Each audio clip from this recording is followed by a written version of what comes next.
Dear Dr. Love, itago niyo na lamang po ko sa pangalang Alex.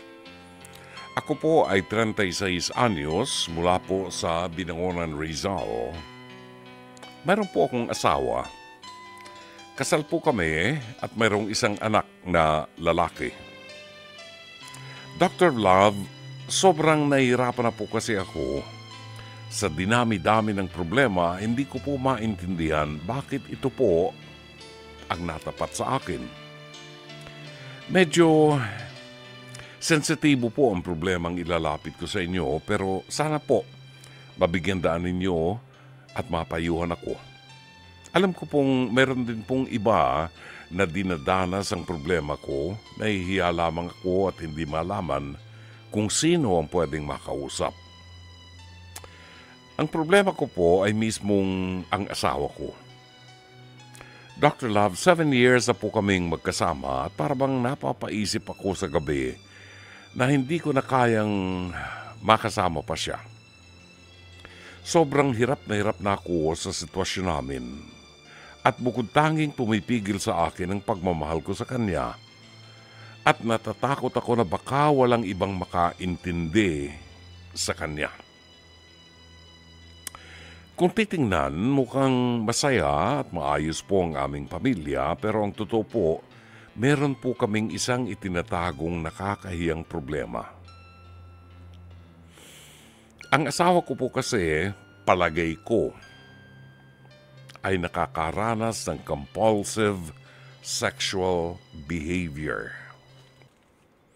Noong bago pa lamang po kami noon, ang nasa isip ko lang po, baka kaya siya ganoon ay dahil bago-bago pa lamang kami. Gaya nga ng sinasabi ng karamihan, nariyan pa ang sabik at hindi pa kami nakakaranas ng pagkasawa. Pero nang tumuntong na kami ng 3 taon, napaisip na ako. Parang grabe naman ata.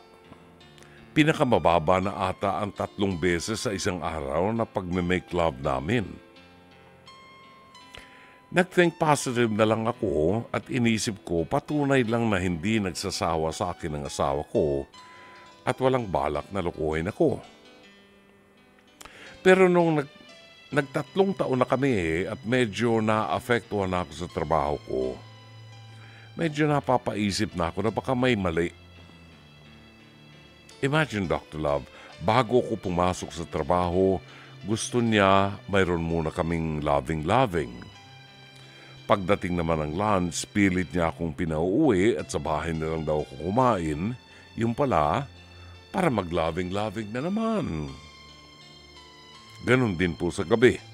Kahit gaano ko kapagod, gagawin niyang lahat para lang makapag-loving-loving kami. May mga pagkakataon nga po na parang 1 beses ko lang po nagawa sa kanya. Grabe po ang galit niya. Ang kinatatakot ko po, minsan wala siyang pake. Kahit narin ang anak namin, kahit pasabihing baby pa namin ang 3 years old, palagi ko hindi tama na makita nito.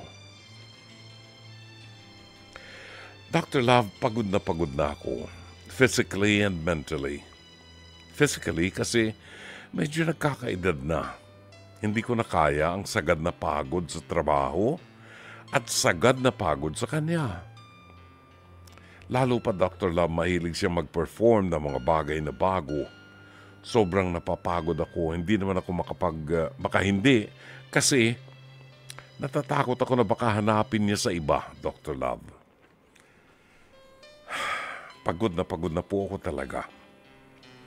Alam mo, Dr. Love, one time, kinausap ko po ang asawa ko tungkol dito.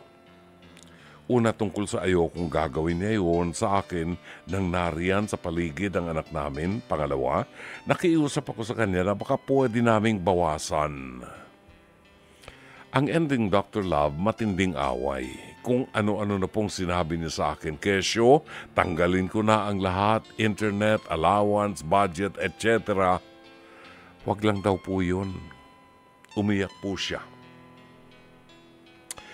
Naawa ko sa kanya. Doon ko na-realize na baka nga may problema na sa kanya. Hanggang sa nag-flashback sa akin kung paano siya sa akin nung magjowa pa lang kami. Kahit saan niya maisip, gusto niya gawin namin. Sa camping site man yan, sa beach, sa formal event, sa CR ng public mall, kung saan-saan. One time naalala ko, tinanggihan ko siya dahil naisip niya na sa elevator. Umabot ata ng 2 linggong hindi niya ako pinansin at nawala na lang siya bigla. Kaya naman di na ako umulit tumanggi simula noon. Pero iba na po kasi ngayon, Dr. Love, ibang usapan na rin kung naapektuhan na ng mga responsibilidad namin.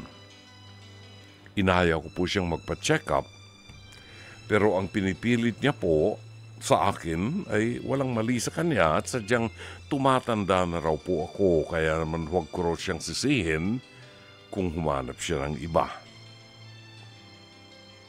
Para bang ayoko na, Dr. Love, pero paano siya kung susuko ako? Kawawang asawa ko. Baka walang ibang makaintindi sa kanya. Baka masira at mapariwara ang buhay niya kapag sinukuan ko siya. Nag-research po ako at nalaman kong mayroon nga pong sakit na sex addiction. Kaso hindi ko po alam kung paano siya tutulungan. Ano po ba ang magandang gawin, Dr. Love? Dapat ko na po ba siyang hiwalayan? Gumagalang, Alex.